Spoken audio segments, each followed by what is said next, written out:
She screamed I was trespassing. Then the mayor asked why I wasn't allowed on my shoreline.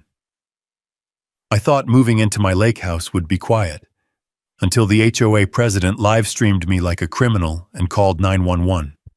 But the moment a muddy mayor climbed out from under my boathouse, everything flipped. If you've ever dealt with power-hungry neighbors, drop a justice in the comments and hit subscribe to follow the rest of this wild story. The gravel crunched under my tires as I backed my old silver pickup toward the cabin, the one I'd waited nearly 8 years to afford. Lone Pine Lake shimmered in the early Montana sun, calm as a held breath. The air smelled of wet cedar, cold earth, and the promise of a new start. I'd driven all night from Billings with nothing but coffee, country radio, and the quiet hope that this little slice of shoreline would finally give me the peace I'd been chasing. I stepped out, boots sinking into the soft dirt. The wind rolled off the lake, cool and steady, carrying the cry of a distant loon. For a moment, everything felt right. My lake house, weathered timbers, stone chimney, rust-red metal roof, sat proud against the water like it had always been mine. I walked around to unstrap the dolly, already thinking about where I'd put the coffee maker inside. Then I heard it, a sharp heel clack on asphalt, a dramatic inhale, the sound of a phone camera clicking on. "You there! Stop right where you are!" a voice snapped, too polished and too angry for 8 in the morning.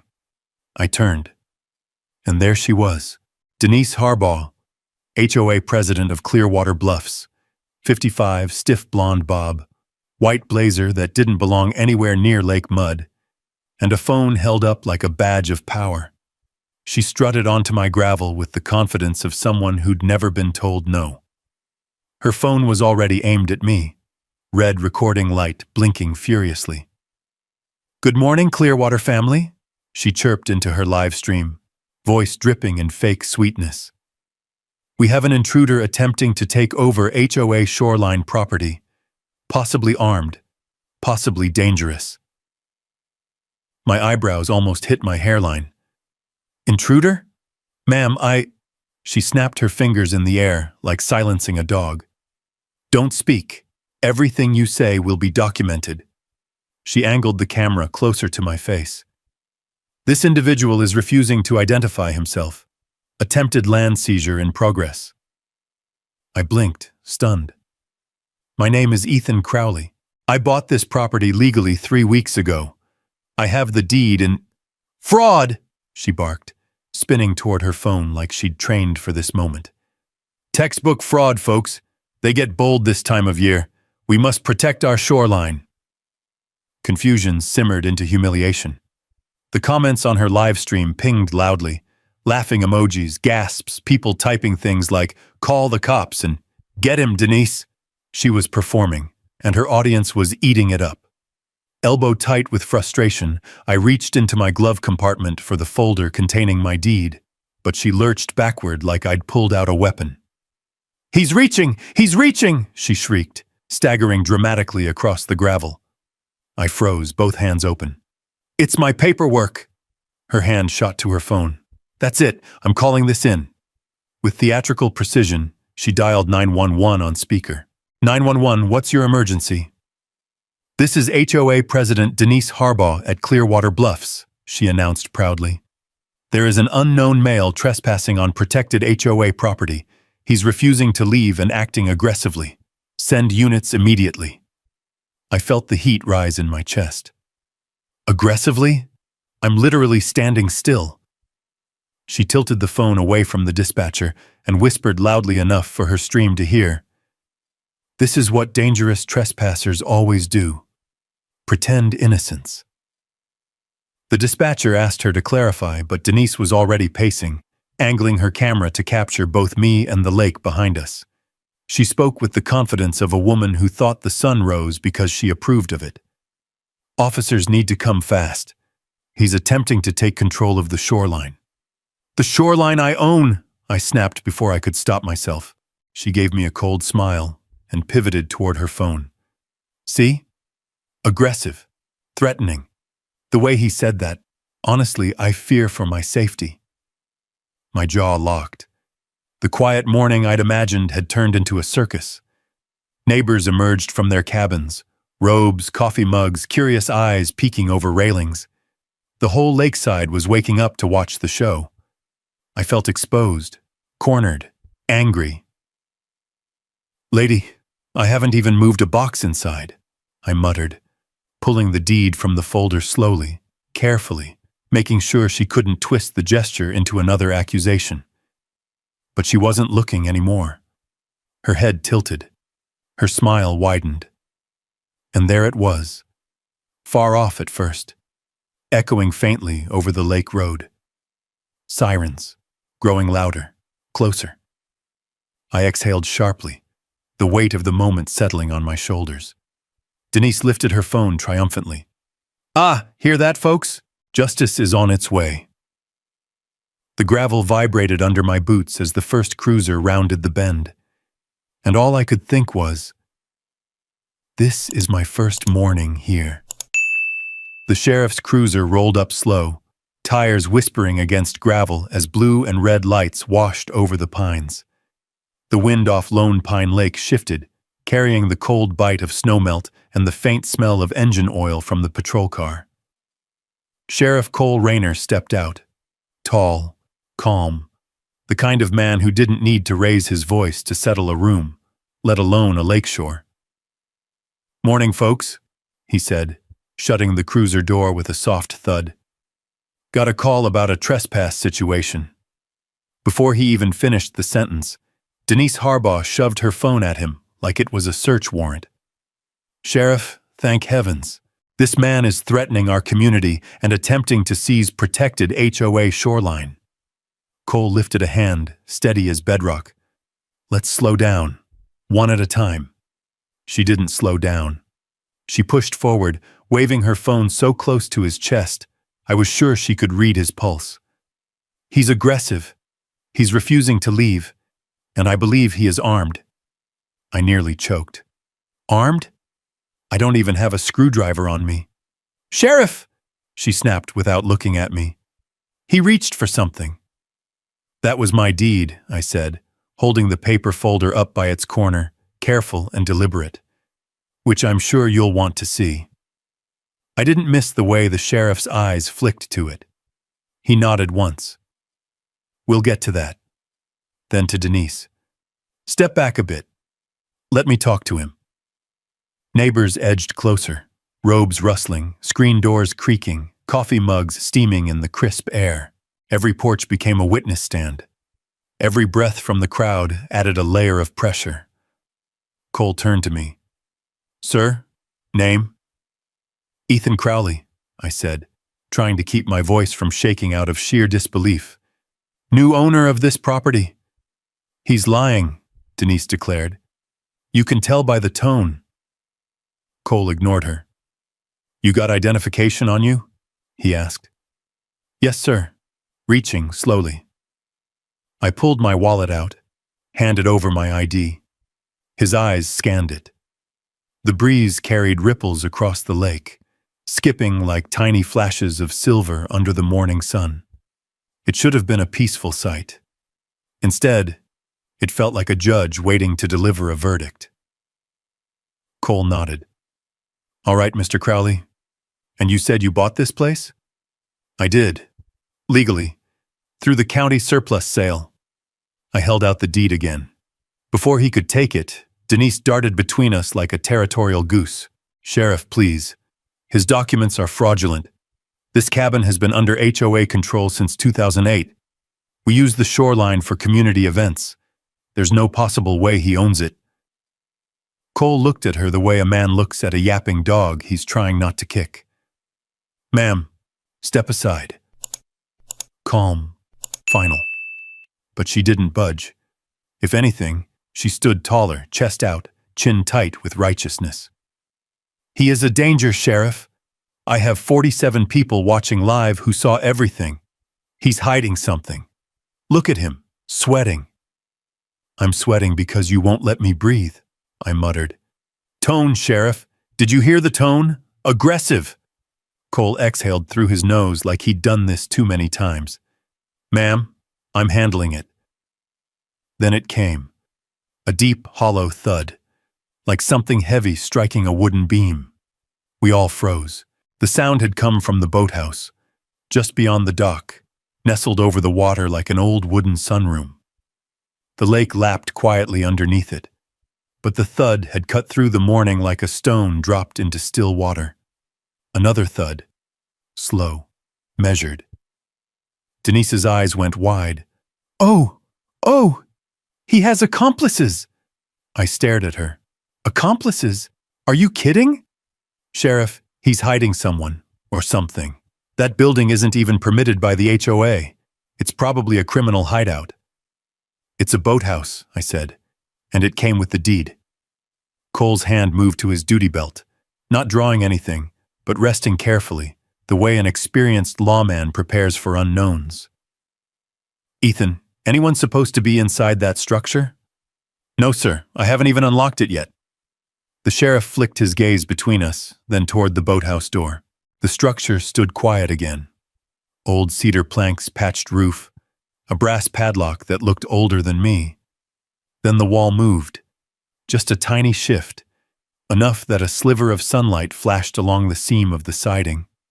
Cole stiffened. Neighbors gasped. Even the lake seemed to hush. "What was that?" someone whispered from a porch.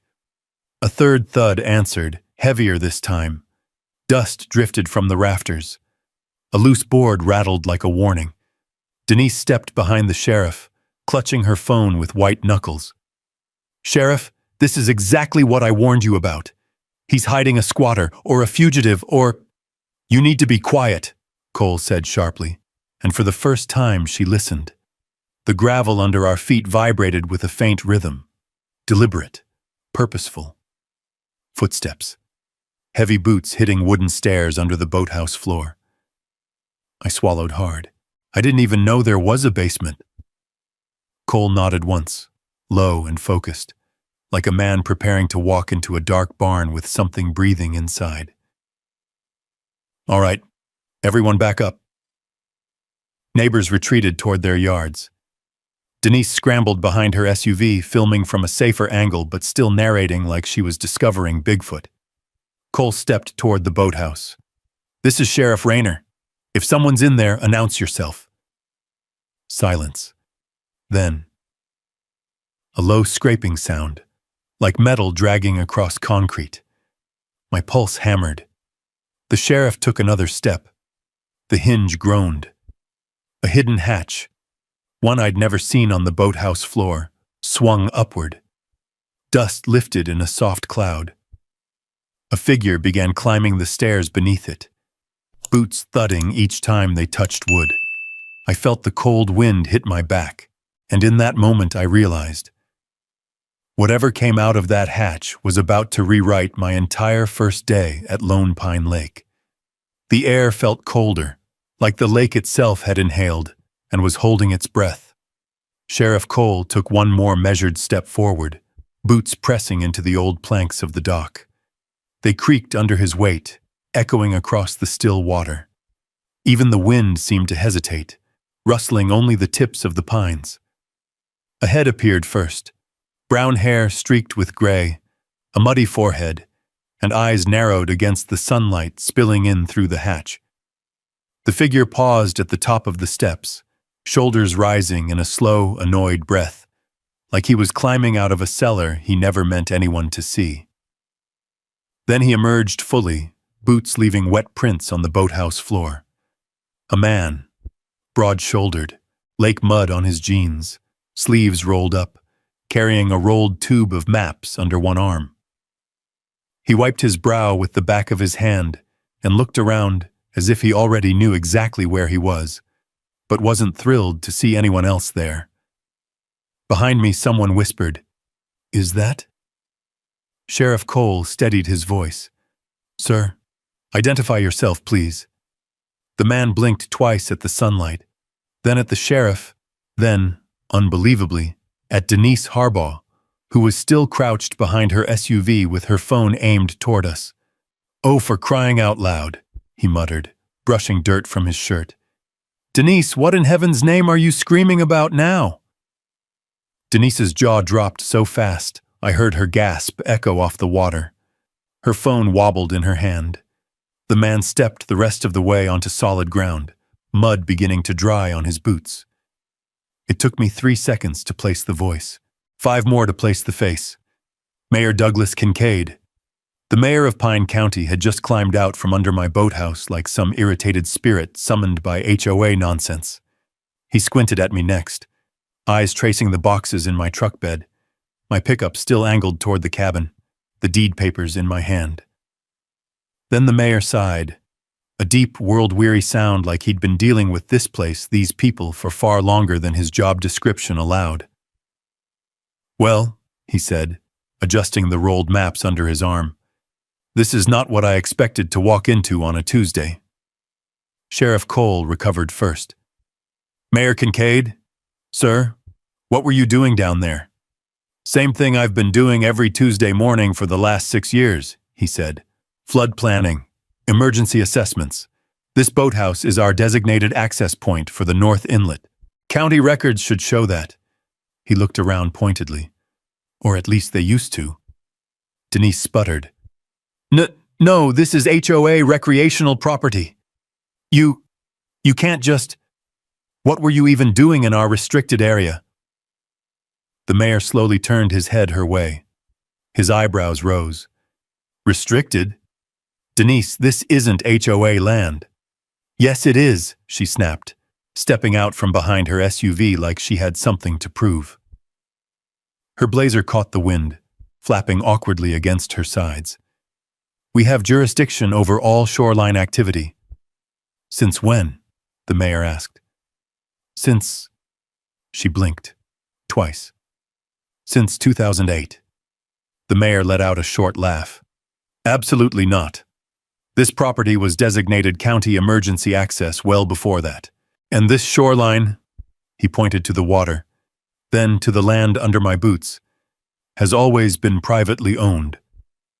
Denise shook her head, eyes darting around at the neighbors who were now whispering among themselves. That can't be right, she insisted. We have agreements, documents, maps. The mayor held up a hand.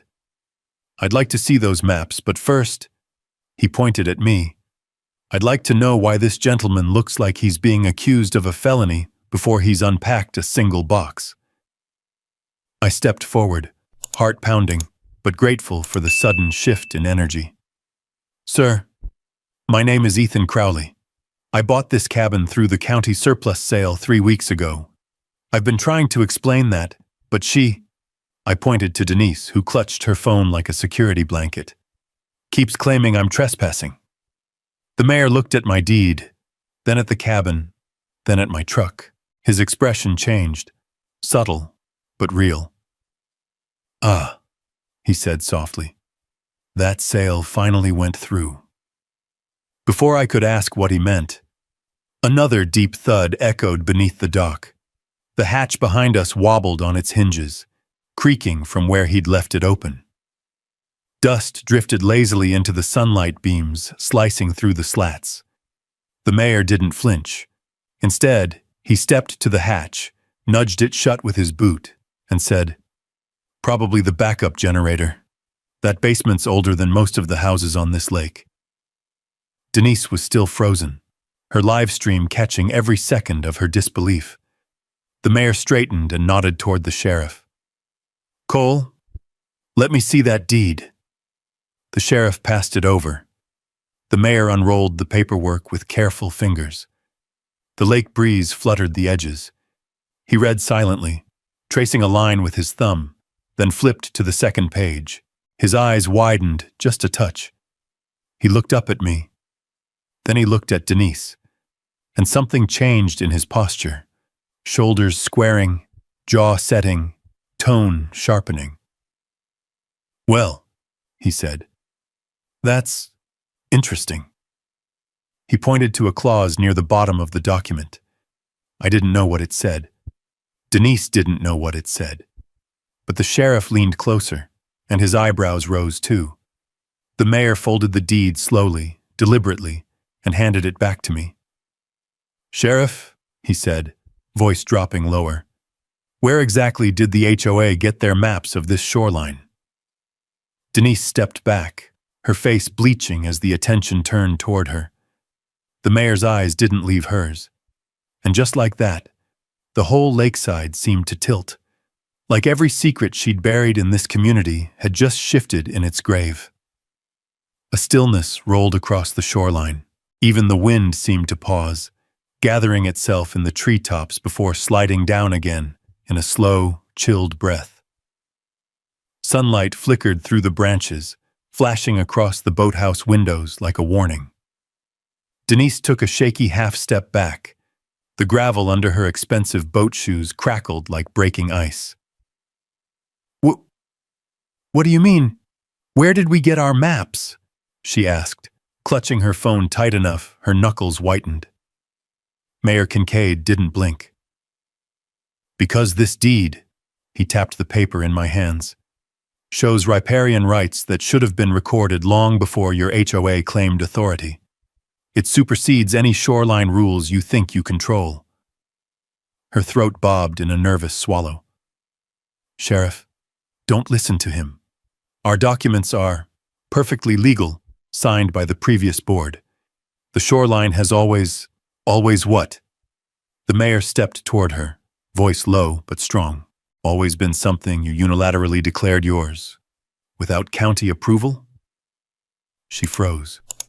The sheriff's posture changed too, more alert now, more grounded.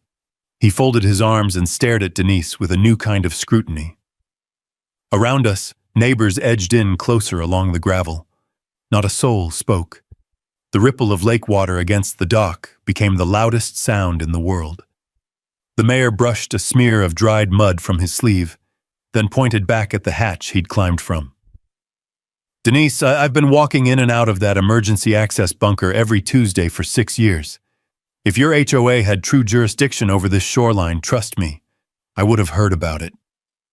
Her jaw worked like she wanted to argue but couldn't find a foothold. "And for you to claim this man is trespassing," he gestured toward me, "when his deed clearly states he owns this entire section of water access, that's not a misunderstanding. That's either gross negligence or deliberate fraud." Neighbors murmured. A few gasped. Somebody whispered, "I knew it. I knew something was off." My pulse thudded in my ears. The humiliation I'd been choking on since sunrise started to thin into something sturdier. Relief, maybe, or the first hint of justice. Denise's eyes darted everywhere but at the mayor. "Our maps are valid. Our committee approved them. We have signatures. We, That's not how shoreline jurisdiction works," Sheriff Cole said flatly. She turned on him. "Sheriff, you don't understand. We maintain this area. We clean it. We host lake events. And none of that gives you ownership," Mayor Kincaid added. "You can't annex what isn't yours." She inhaled sharply, then tried to rally. "The HOA bylaws give us full control over community safety and lakefront regulation. The bylaws don't override county deeds." The mayor's words were steel. And then, before anyone could speak or stop it, another sound rose beneath the dock. A scraping, metal on concrete, slow and deliberate. The sheriff's hand slipped toward his belt again, cautious but steady. "What now?" someone whispered from a porch. The mayor glanced at the boathouse hatch, unfazed. "Backup generator's acting up again.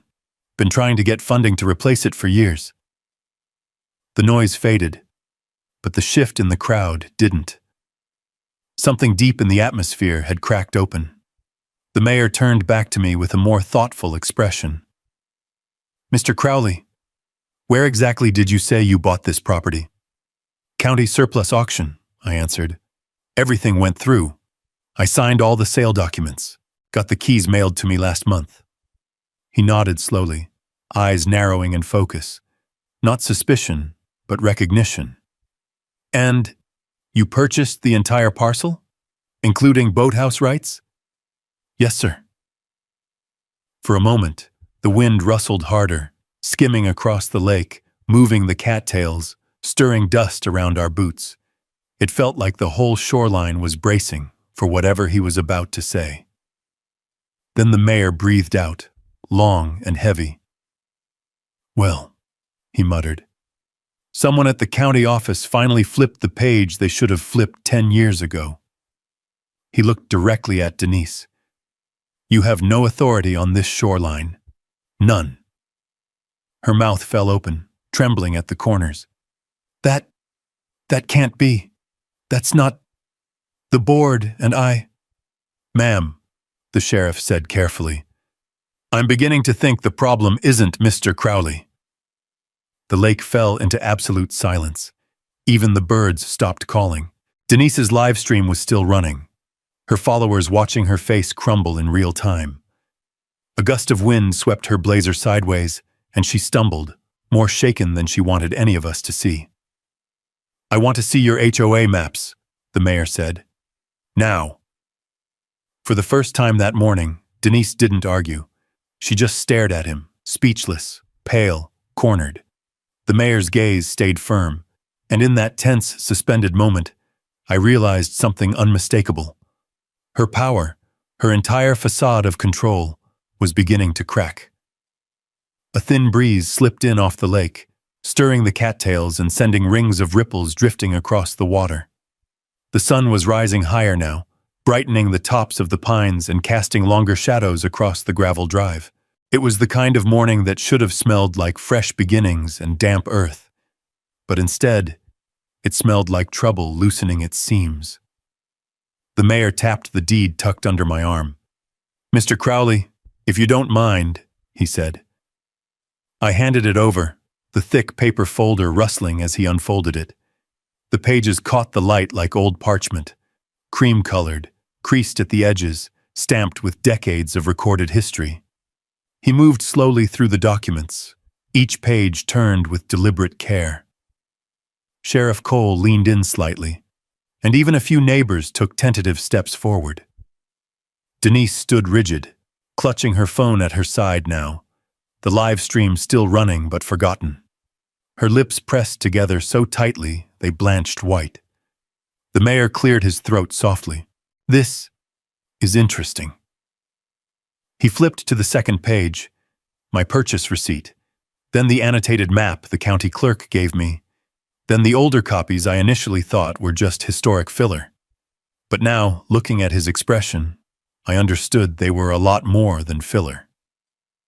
He tapped one corner of the map. "Here," he said, pointing to a hand-drawn boundary line from 1978. "This shows the cabin parcel includes not just the boathouse, but the entire 40-yard band of shoreline, all the way to the natural rock break near Pine Bend." I nodded. "That's what I understood when I bought it." "Right," the mayor murmured. "But the HOA filings show a different set of boundaries. Boundaries that these older maps never recorded, approved, or referenced." He flipped faster now, more urgently, but still careful not to tear the aging pages. "These are original county survey files," he said. "Stamped, notarized, archived. They're the backbone of every shoreline deed for Lone Pine Lake." He held up one of the older maps for the sheriff to see. Dust sparkled off the surface in the sun. Cole whistled under his breath. "Haven't seen one of those in years." The mayor nodded. "And here's the thing. These were never amended, never transferred to HOA jurisdiction. These rights..." He turned to face me directly. "These rights stayed with the property. They stayed with the owner. They're yours." I felt something loosen in my chest, like a knot I'd been carrying for hours finally easing. Denise stepped forward, voice cracking. No, this isn't right. Our HOA maps say..." "Where did your HOA get those maps?" the mayor asked again, sharper this time. She faltered. Well, our previous board president. He handled all that. The shoreline was marked as communal decades ago." The mayor stared at her with the patience of a weary schoolteacher. "Denise," he said, Your HOA wasn't formed until 2008. Her mouth opened, but no sound came out. The neighbors murmured again, louder now. Someone whispered, "I knew she made up those dock fees." Cole shifted his weight. "Ma'am, you willing to show me these maps of yours?" Denise stiffened like he'd asked her to confess to a crime. "They're at the office, under lock and key. Board access only." "Interesting," the mayor said quietly. "County property maps aren't supposed to require board access. They're public documents." She swallowed hard. The wind picked up, rustling the papers in the mayor's hands and sweeping a swirl of dust across our feet. The lake had shifted tones too. Less calm silver, more tense gray, the way water looks before a storm despite the clear sky. The mayor held the deed out toward me. "Mr. Crowley, you should keep this safe. It's more powerful than any HOA bylaw." I took it back, hands steady now. Denise's facade cracked deeper. "You don't understand," she snapped, regaining some of her bluster. "We have been running this community for years. We have bylaws. We have rules." "But you don't have jurisdiction," the mayor said, cutting her off cleanly. "Not over this shoreline, not over this boathouse, and not over this man." Her cheeks flushed, her lips trembled, the way a wall trembles before it collapses. "The board will not accept this. We have signatures. We have minutes. We... She choked on the words. The sheriff lifted a brow. "Signatures from who?" Denise hesitated. "Too long. Members of the board," she finally said. "Past and present." "Not county officials," the mayor added. "Not surveyors, not land examiners." Her gaze darted away. "That's what I thought," he said. She took a step backward, then another.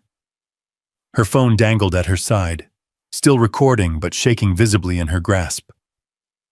"Sheriff," the mayor said quietly, "I think we need to look into the origin of those HOA maps."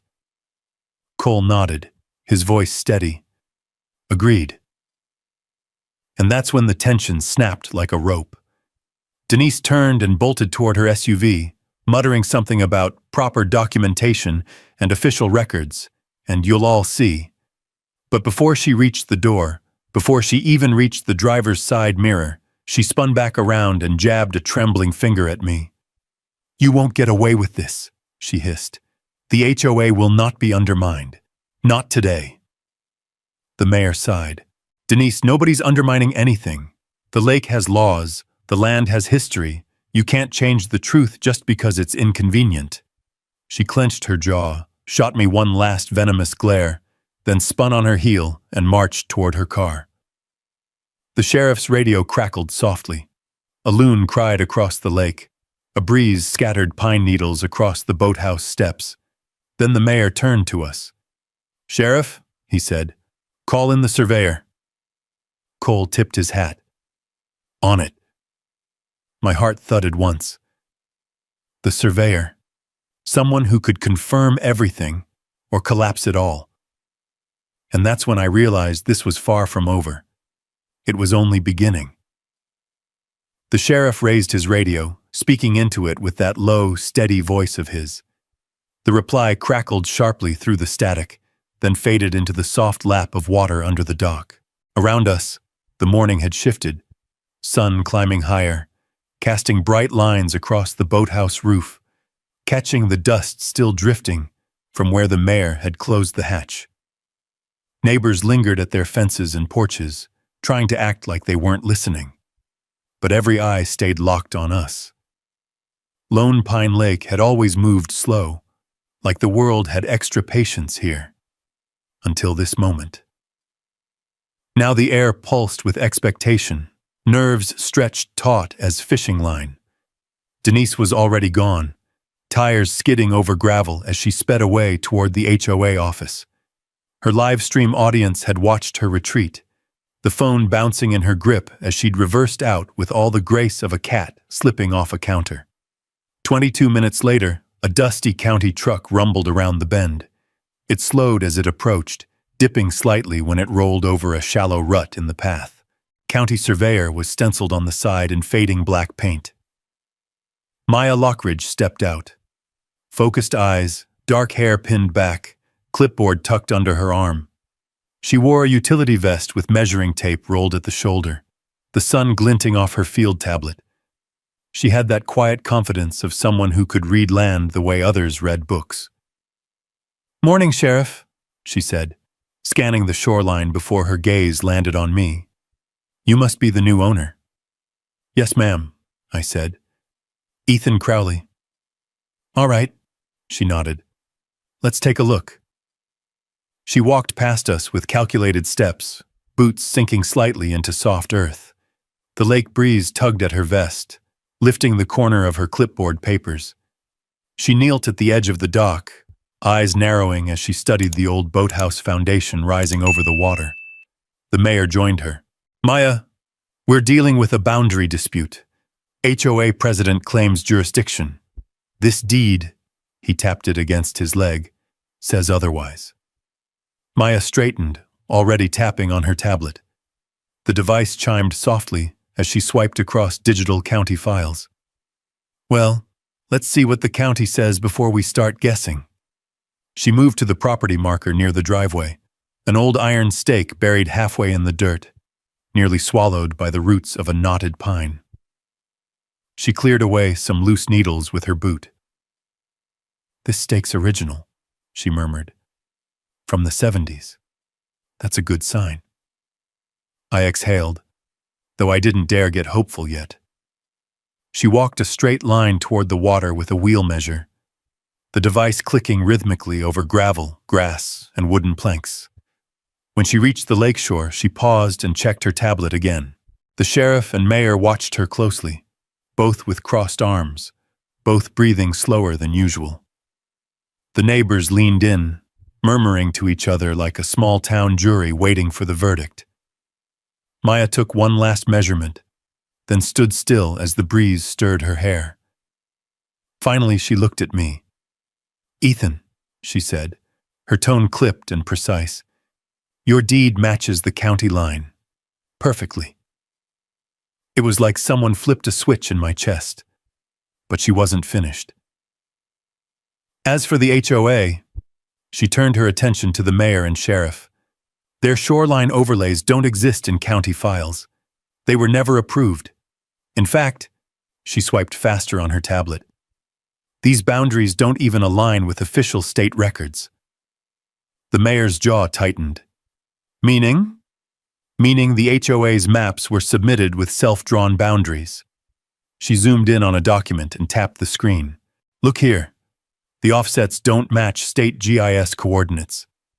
Whoever made these overlays redrew the shoreline at least twice." The sheriff let out a low whistle.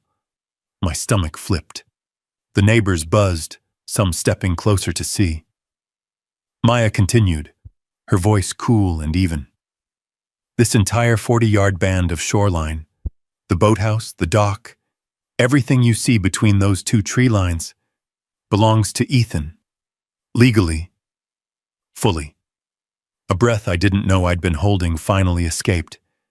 But before relief could form into anything more solid, a screech of tires cut through the quiet. Denise had returned. Her SUV lurched to a stop in front of the boathouse, dust swarming around the tires like smoke. She slammed the door and stormed toward us, face flushed, hair frizzing around her temples. A manila folder bulged in her hands, stuffed with loose papers poking out at wild angles. "I have documentation," she declared, shaking the folder so violently that a few pages fluttered to the gravel. "Official shoreline agreements, community approvals, board signatures, everything your so-called evidence doesn't show." The sheriff stared at her calmly. "Ma'am, we need to see what you've brought."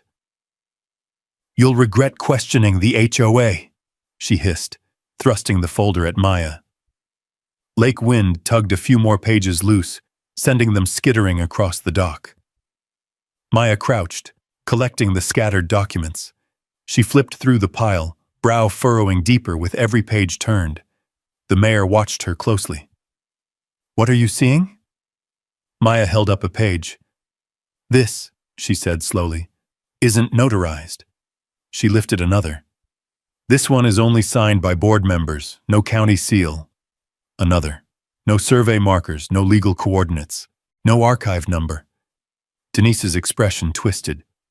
"They don't need those. We voted. The board—" "The board doesn't control the shoreline," the mayor interrupted calmly. "The law does." She shook her head, stepping back as if the ground itself had betrayed her. "No, no, this is wrong. These are valid documents. We've been using this land for years." "For 7 years," Maya corrected softly. "Without authority." The wind shifted again, scattering her papers farther down the dock. A few neighbors gasped. One muttered, "I knew she was making things up." Sheriff Cole closed the distance between them. "Ma'am, we're going to need you to stop interfering with the survey." But she barely heard him. Her eyes locked on her own papers, paper shields she'd once used to control this neighborhood, now nothing more than flimsy, unverified sheets blowing across the shoreline. And then she whispered it. "No, no, this can't be happening." Maya turned back to the sheriff. "Cole," she said, "these documents are illegal filings. He owns the shoreline." Gasps rippled down the neighborhood. Denise stumbled backward, breathing unevenly. The sheriff lifted his radio. "Dispatch, this is Rayner. I need a state water rights attorney at Lone Pine Lake. ASAP." My heart pounded. The mayor stared out at the water, his jaw set. Maya closed her tablet with finality. And Denise, hands trembling, looked like a queen watching her crown slip into the lake. The breeze picked up again, running a cold finger across the back of my neck. Pine needles skittered across the boat ramp. A loon called out from the far cove. The sound stretched thin and lonely, as if the whole lake sensed something had shifted here. Something heavy. Sheriff Cole stepped closer to Denise, boots crunching on the gravel, his voice steady but firmer than before. "Ma'am, I'm going to need you to hand over any and all HOA documentation involving shoreline boundaries." Denise blinked fast, almost frantic. No, you don't understand." She fumbled with the manila folder, pulling out more papers, shoving them into the air like a magician performing a trick she no longer believed in. "We have agreements, signatures. The board approved everything unanimously." Maya took a step forward. "Denise, the board can't approve what the county never approved." "But we had meetings," she cried, voice rising in a desperate, cracking pitch. "We had votes. We held a ceremony at the marina to mark our authority." "The law doesn't care about your ceremonies," the mayor said sharply, adjusting the rolled flood maps under his arm. Denise flinched. She knelt down suddenly, picking up stray papers that had blown loose. Her fingers trembled as she gathered them. A few caught on the dock planks, flapping in the wind until she tugged them free. One page tore at the corner. Another slipped into the water and floated away.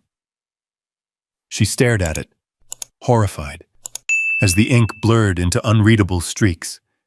It was symbolic somehow. Everything she'd built slipping right through her hands. Terry Mullins, the HOA treasurer, edged out from behind a pine tree where he'd been hiding since her first meltdown. He looked like he wanted to be anywhere but here.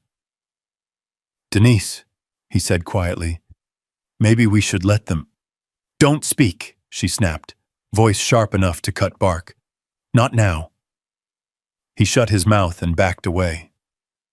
Neighbors exchanged looks. Some whispered. Others folded their arms. The realization dawning that their HOA wasn't a shield. It was a shaky wooden fence built on bad paperwork and ego. Maya held out her hand. "Denise, please." For a moment, I thought the HOA president might throw the papers in Maya's face, but something in her posture finally broke. She pressed the folder against her chest, squeezing it like it might somehow rewrite itself if she held it tight enough. Then, with a shaky breath, she pushed it toward Maya. "Fine," she muttered. "Here, look. You'll see I'm right. Maya opened the folder slowly. The wind flipped a few pages, and she pinned them down with careful fingers. The sheriff, mayor, and I stood close enough to hear every rustle. The top page, unnotarized signatures. The next, a crudely drawn map of the shoreline with boundaries scribbled in marker. The next, a memorandum typed on HOA letterhead with no legal stamp. The next, handwritten notes about shoreline events permissions dated years before the HOA existed. Then another, and another. It was a stack of papers dressed up as authority. Nothing more. Maya exhaled softly. Denise, these documents aren't real filings. The HOA president's face crumpled. They are. They must be. Judge Wentworth said. She stopped abruptly. The sheriff's head turned. Judge Wentworth, he repeated. As in, Harrison Wentworth? Denise swallowed. Hard. My husband. The mayor's brows shot upward. Well, that complicates things. Something cold slid down my spine. Maya closed the folder. These aren't just invalid. They're illegal filings. You submitted them as if they were county approved. Denise shook her head wildly. It wasn't me. It was Harrison. He said he could handle it. He said the county wouldn't bother us. Harrison's a circuit judge, the sheriff said. He should have known better. He did know better, she snapped. Too loud, too raw, too revealing. And right there, her mask shattered. Maya exchanged a look with the sheriff. The mayor let out a long, low whistle, shifting his weight like this revelation suddenly made all the missing pieces click into place. Sheriff Cole stepped forward. Denise Harbaugh, he said, voice steady and formal. You are interfering with an active land survey and investigation. At this point, I need you to stay exactly where you are. She backed up. Sheriff, you can't be serious. We're not placing you under arrest, he clarified, but you are not to leave the area. Her breath hitched. Her eyes flicked to the tree line. For a second, I thought she might run. Instead, she sank onto the dock, shoulders sagging. Her phone slipped from her fingers and clattered to the wood, the live stream still running. Comments were flying across the screen. Laughing emojis, shocked emojis, people asking if they'd just watched a crime unravel. Her own audience was watching her ruin herself. I almost felt sorry for her. Almost. The sheriff raised his radio. County Dispatch, this is Rayner. We need the state water rights attorney on site. Mark urgent. Static crackled through the speaker. Copy that, Dispatch replied. Attorney Todd en route. The mayor shifted his maps and stared at Denise, the same way a man looks at a dam that's finally given way after years of pressure. Denise, he said slowly, you didn't just overstep. You built an entire empire on land you never owned. She stared at the lake, eyes vacant. The breeze tugged her hair, lifting strands across her cheek. She didn't brush them away. Maya stood and turned to me, her expression steady but heavy. This is going to get worse before it gets better, she said quietly. The attorney will confirm everything. And when she does, the HOA... She glanced back at Denise. It won't survive this. I looked out at Lone Pine Lake. The surface shimmered, bright and cold beneath the morning sun. The water lapped softly against the dock, gentle, rhythmic, unbothered by the chaos unfolding above it. But all I could think was, this wasn't the lake I'd expected. It was something deeper, older, and full of buried truths that were finally clawing their way to the surface. The wind rolled in from the north, colder now, lifting ripples along the lake like fingers brushing over glass. It carried the smell of pine sap and damp earth, sweeping across the shoreline and rustling the loose papers Denise had scattered. A few neighbors stepped back instinctively, as if the shift in the air warned of something heavier coming. The sheriff lowered his radio just as a silver SUV with state plates rounded the bend. It moved with purpose. No hesitation, no weaving. Just a steady approach that kicked dust into the sunlight trailing behind it.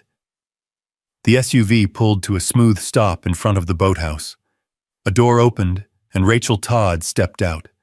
Crisp charcoal suit, brown hair pinned professionally at her collar, eyes sharp enough to cut through fog, a leather folder tucked under her arm. She carried herself with the confidence of someone who had spent years in courtrooms dismantling lies, one sentence at a time. "Morning," she said to the sheriff, shaking his hand. "You said we had boundary disputes. Illegal filings?" "Yes, ma'am," Cole replied. "We've also got the mayor involved and a potential fraudulent attempt by the HOA." Rachel nodded once, then scanned the scene. The boathouse, the hatch, the lake, the neighbors pretending they weren't eavesdropping. Her eyes landed on me last. "You must be Mr. Crowley." "Yes, ma'am." "Let's see your deed." I handed it over, feeling the familiar weight of the thick paper leave my grip. The breeze caught the edges, pulling slightly, until Rachel steadied them. She read quickly, too quickly for someone who wasn't deeply familiar with land rights documents. Her brow tightened.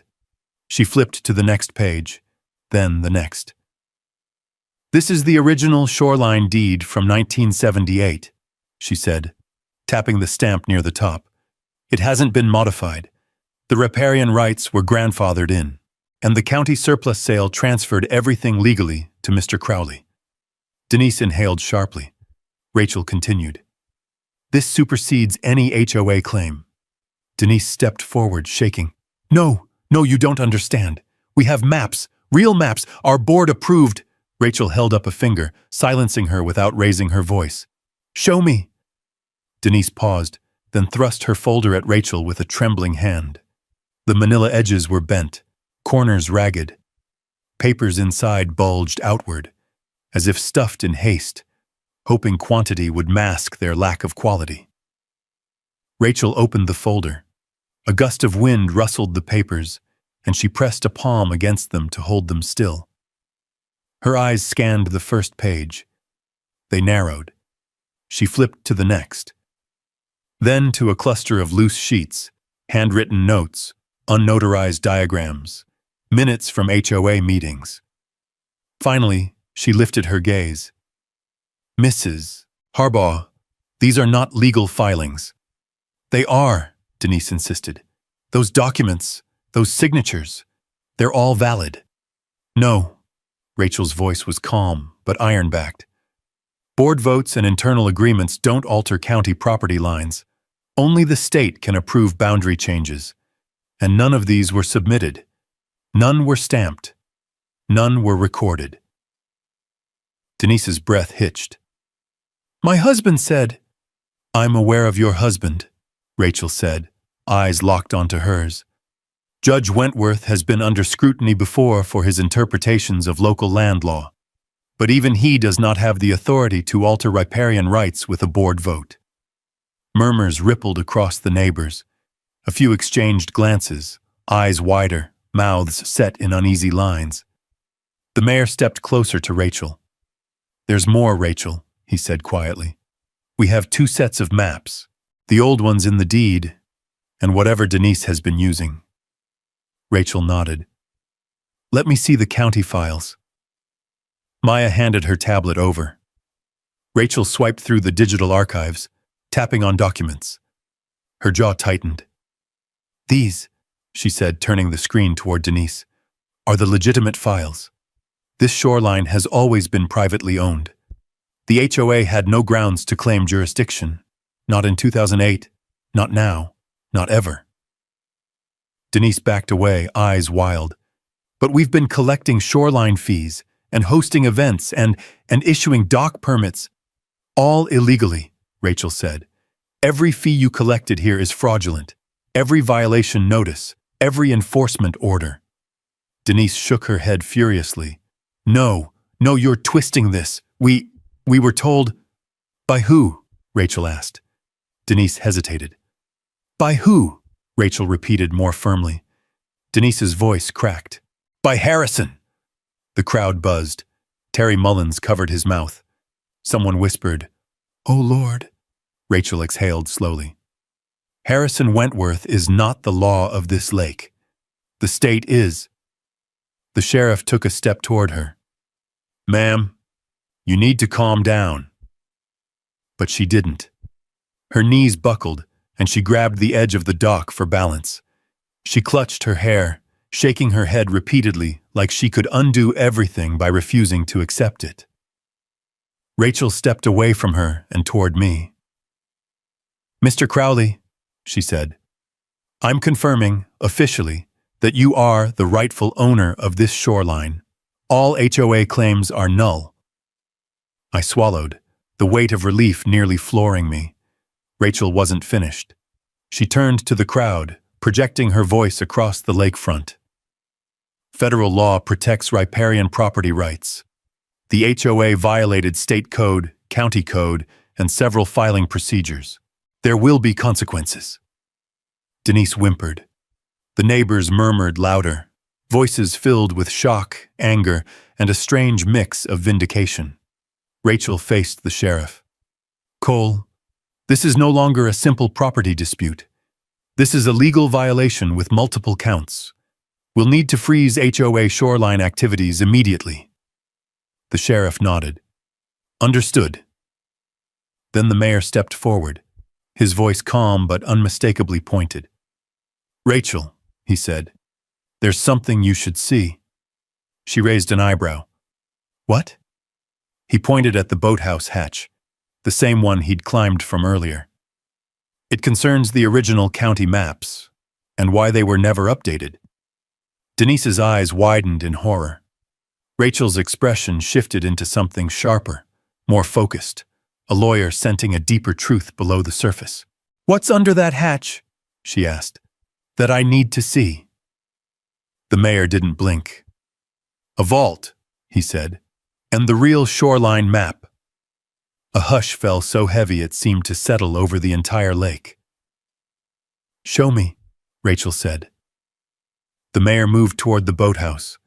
The sheriff followed. Maya followed. I froze, breath caught in my chest. And behind us, Denise whispered, broken, "No, not that. Not the vault." But it was too late.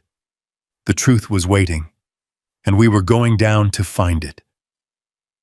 The boathouse suddenly felt heavier, like the whole structure was holding its breath with the rest of us. The lake outside rippled slowly, sunlight dancing across the surface as if nothing unusual was about to happen. But inside, the air had shifted, colder, denser, like secrets were woven into the wooden beams themselves. The mayor stepped onto the dock first, his boots thudding solidly as he approached the hatch. Sheriff Cole followed, hand hovering near his radio, but not out of fear, more out of caution, the same way a man might approach a barn with a strange noise inside. Rachel Todd came next, her expression sharpened into pure concentration. Maya stayed close behind her, tablet pressed against her hip. I hung back a step, suddenly aware of how surreal all this was. I'd come here to move boxes, not plunge into forgotten county tunnels to uncover 50-year-old truths. The mayor knelt at the hatch and lifted it with a practiced grip. The hinges groaned, dust lifting in a soft cloud that shimmered in the sunlight, slanting through the boathouse windows. A staircase led down, a narrow set of wooden steps disappearing into dimness. The air rising from below smelled of cold concrete, old metal, and time. Rachel peered down. "What exactly is this?" "County flood planning bunker," the mayor said. "Built in the 70s after a major storm nearly wiped out the western shoreline. We used it for decades. Emergency storage, map records, hydrology charts, everything." "And you still use it?" Maya asked. "Yes," he replied. "Every Tuesday morning." I blinked. "I bought a house with a county bunker under it." The mayor shrugged. "It came with the property, always has." Sheriff Cole grunted. And somehow the HOA missed that.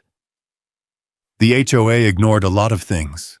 the mayor said, shooting a pointed look at the trembling figure of Denise still sitting on the dock, hunched over like her spine could fold in half from the weight of her crumbling authority. Rachel motioned toward the stairs. "Show me the vault." The mayor descended first, boots tapping deliberately down the wooden steps. Rachel followed, steady and fearless.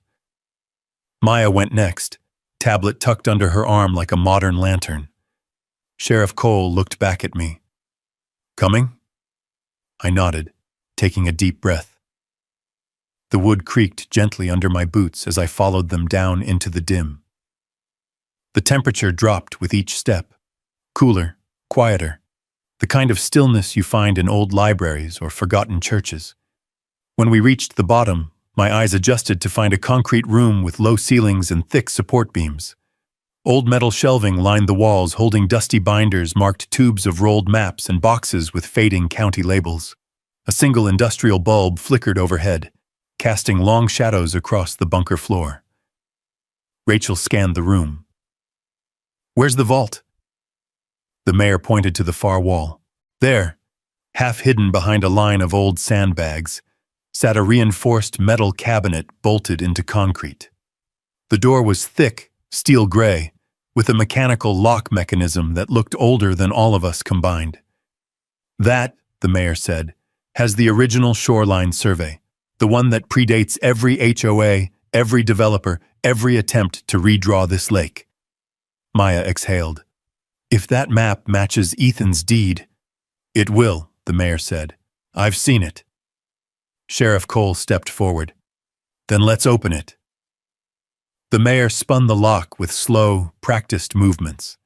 Metal clicked in steady rhythm, left, right, left, until the mechanism clanged softly and released.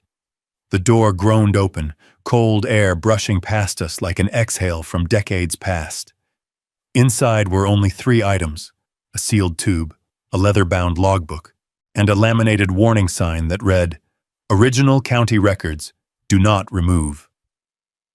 The mayor retrieved the tube and handed it to Rachel, who unscrewed the cap carefully. She slid the map out onto a flat table near the wall. The paper was thick, yellowed at the edges, but perfectly preserved. Maya grabbed her tablet. Rachel placed the map under the bulb. We all leaned in. There it was. The lake, the shoreline, the property lines, drawn with precision, stamped with the state seal, signed by the original county surveyor, and unmistakably clear. My parcel wasn't just a thin slice of lakeside.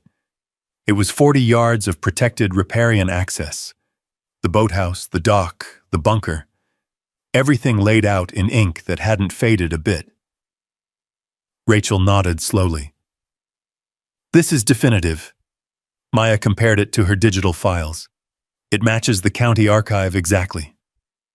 The sheriff blew out a breath. "Well then, that settles that." The mayor's eyes narrowed. "And more importantly, look here, on the west side." He pointed to a boxed area shaded lightly in red. "That," he said, "is the land currently occupied by the HOA clubhouse." Rachel's eyes widened. "The clubhouse is built on an easement?" "An emergency flood easement," the mayor replied, "which means construction there was prohibited.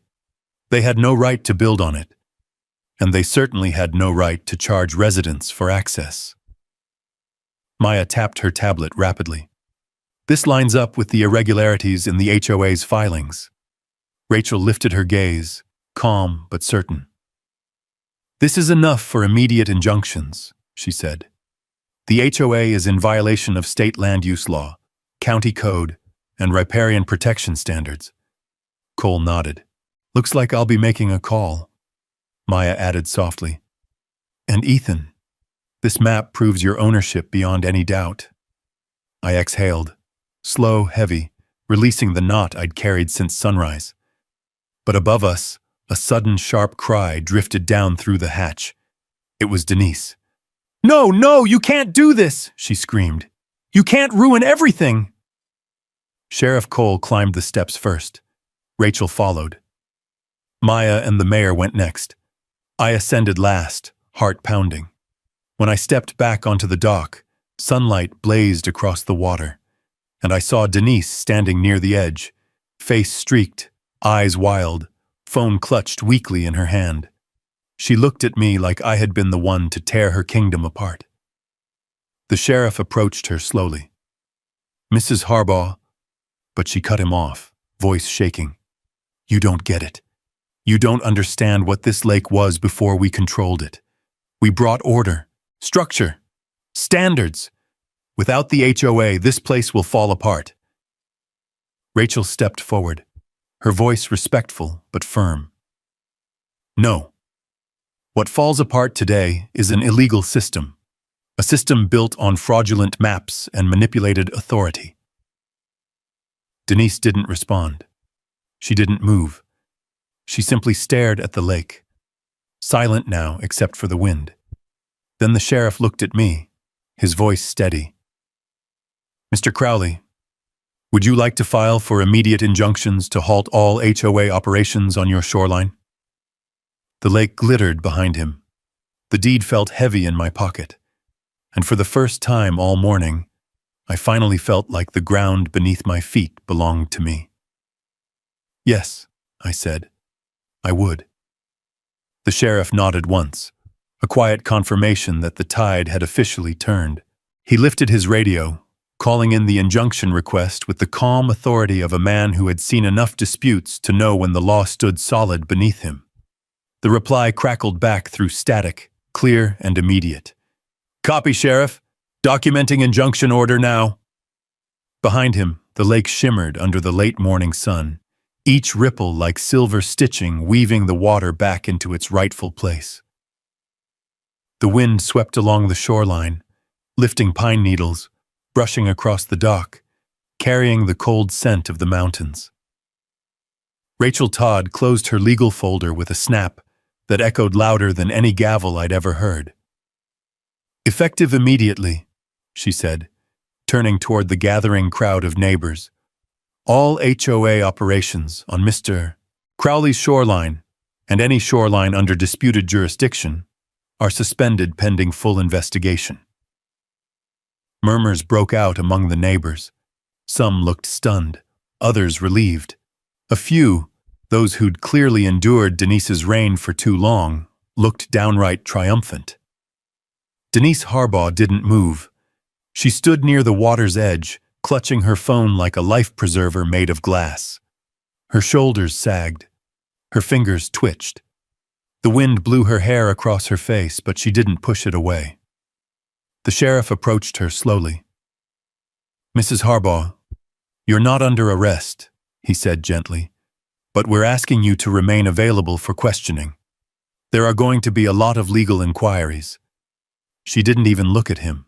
She just stared at the lake, like staring long enough would force it to obey her again. The mayor stepped beside her, not unkind, but firm. "Denise, it's time to let it go." Something flickered across her face. Anger, confusion, disbelief, grief. 7 years of control slipping through her fingers like sand. 7 years of fines, warnings, threats, and rules unraveling all at once. She whispered, voice barely audible, "We built something." Rachel replied softly, "You built it on someone else's land." A gust of wind pushed across the lake, tousling the edges of the deed in my pocket, reminding me again how surreal this all was. Neighbors began to step forward, longtime residents, couples, retirees, even Terry Mullins with his trembling hands. They surrounded me in a loose semicircle, not threatening but protective. One woman, her gray hair pulled back in a loose braid, spoke first. "Thank you," she said. "You don't know what she put us through." Another neighbor added, "We've been paying those shoreline fees for years. She said we had no choice." A third muttered, "Maybe now we can fish off our own docks without being fined $50. The sheriff raised a hand gently. "Let's give Ethan some breathing room." But honestly, I didn't mind. Their relief felt like the shoreline finally exhaling, after years of being held under a weight. Rachel approached me. "Next steps will be straightforward," she said. "We'll process the injunctions, document the fraudulent filings, and begin legal proceedings. You'll receive official paperwork later today." I nodded. "Thank you, ma'am." She smiled faintly. "You helped more than you realize. Once this settles, you'll have full use of your land without interference." Maya stepped beside her, tablet still in hand. "I'll file updated surveys verifying everything. Your shoreline will be restored on county records by tonight." "And the boathouse?" I asked. The mayor chuckled softly. "Son, the boathouse and the bunker are yours. They always were." I let that sink in. A county emergency bunker under my new lake house. A shoreline restored. A fraudulent HOA exposed. All before noon. The sheriff's radio chirped again. "County office confirming injunction. Teams will arrive within the hour." He looked at me. "Ethan, you may want to secure any personal belongings. HOA representatives will be barred from the area, but there'll be a lot of foot traffic today." I nodded. "Understood." Then Sheriff Cole turned toward Denise. "Ma'am, for now, I need you to step back from the shoreline." She blinked, dazed. "This was my community." "No," the mayor corrected gently. "It belonged to the lake and the people, not the board." She broke then, not loudly, not dramatically, just a silent collapse of pride, shoulders folding inward, eyes losing their shine. Terry finally gathered the courage to stand beside her. "Denise," he said softly, maybe we should go." She didn't answer, but she let him take her arm. The sheriff escorted them to her SUV, not as a criminal escort, but as a weary man guiding someone who had finally met the edge of her own making. The door shut with a dull thud. The engine started, and for the first time in years, according to every neighbor watching, the lakefront felt light. Rachel handed me a business card. "Call me if anyone from the HOA threatens, pressures, or contacts you. They're going to be busy dealing with this mess, but still." "I will," I said.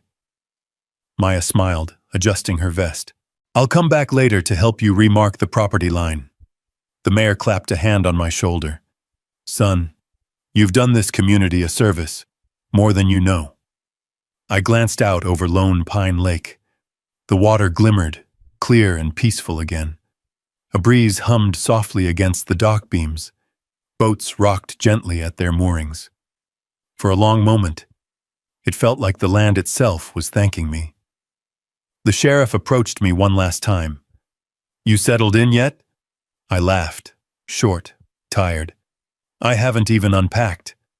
"You've earned the right to," he said. As the officials spread out to secure the area, the neighbors began drifting back to their homes, some shaking their heads, some smiling, some whispering with excitement about the downfall of the once unstoppable HOA. I took one slow breath, then another, and then I turned toward the boathouse to close the hatch we'd opened. As I pulled it shut, the light from below flickered once, catching the edge of something behind the beams, something metallic, something I hadn't noticed before. A small, square door recessed into the wall, no bigger than a bread box. It had a keyhole, and a tag half buried in dust that read, "Secondary compartment, authorized access only." I stared at it. The lake breeze whispered behind me. This place still had secrets, and somehow I had become the keeper of all of them. If you've ever stood your ground against someone abusing their authority, drop a justice in the comments so I know I'm not alone out here. And if you want to ride with me through the next fight for land, dignity, and simple American fairness, go ahead and hit subscribe. I'll save you a seat on the porch.